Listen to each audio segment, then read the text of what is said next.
দিরাইশালের মাছ লুটের ঘটনায় একটা রিপোর্ট করেছে স্বাধীন বাংলা নিউজ পেপার।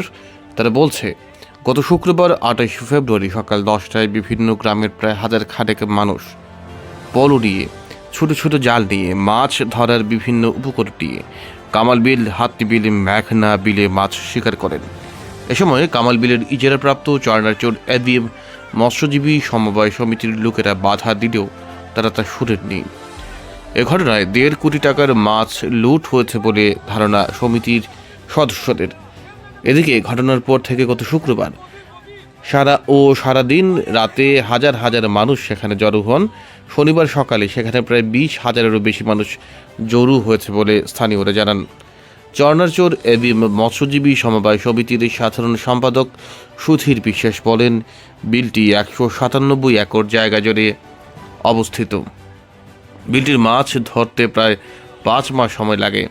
40 জন জেলে দীর্ঘদিন ধরে পিছন দিক থেকে জাল দিয়ে বের দিয়ে 1 বিঘা জায়গার মধ্যে সমস্ত মাছ আটকে করে নিয়ে এসেছে। 3 বছর ফাইল করে যে সমস্ত মাছগুলো ধরা হয়, বিলের ওই অংশে এই বড় মাছগুলো ছিল। নির্দিষ্ট সময় পরিকল্পনা নিয়ে মাছ ধরতে হয়। আমরা এর আগে গত বুধবার সিদ্ধান্ত নিয়েছিলাম শুক্রবারে মাছ ধরব, কিন্তু এলাকার ধর্মীয় অনুষ্ঠান কীর্তন থাকায় তারিখটা পিছিয়ে এই শুক্রবারে নেই। কিন্তু এর আগেই শুনতে পাই শ্যামারচর বাচারে নাকি কথা উঠেছে আগামীকাল কামনা বিলে পলুবাজ হবে। আমরা তাদের বোঝানোর চেষ্টা করি, আমাদের 1 সপ্তাহ সময় দেওয়ার অনুরোধ করি, কিন্তু তারা আমাদের কথা শুনেননি। এরই ধারাবাহিকতায় চরনারচর ইউনিয়নের হাতনি, জয়পুর মৎস্যজীবী সমবায় সমিতির ও রফিনগর ইউনিয়নের উদির হাওর, মেঘনা, বারোঘর মৎস্যজীবী সমবায় সমিতির মাছ লুট করে নিয়ে যায় দুর্বৃত্তরা। হাতনি জয়পুর মৎস্যজীবী সমবায় সমিতির সাধারণ সম্পাদক বিকাশ রঞ্জন দাস বলেন, এই বিলটি সরকারের কাছে 6 বছরের জন্য ইজারা নেওয়া এবং প্রতি বছর 86 লক্ষ টাকা আমরা র্যান্ডট দিয়ে আসতেছি।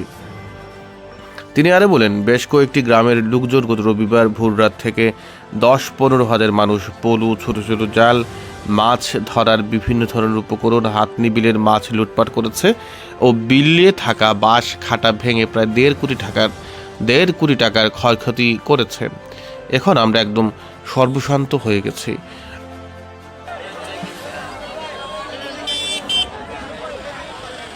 আগামী বছর সরকারের র্যান্ডট কই থেকে দিব। এদিকে রফিনগর ইউনিয়নের উদিত হাওর, মেঘনা, বারোঘর সমবায় সমিতির 60 থেকে 70 লক্ষ টাকার ক্ষয়ক্ষতি হয়েছে বলে জানান সমিতির সভাপতি সুধীর চন্দ্র দাস।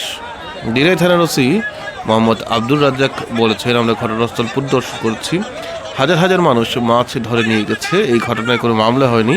মামলা হলে তদন্তক্রমে আইনানুগ ব্যবস্থা গ্রহণ করা হবে।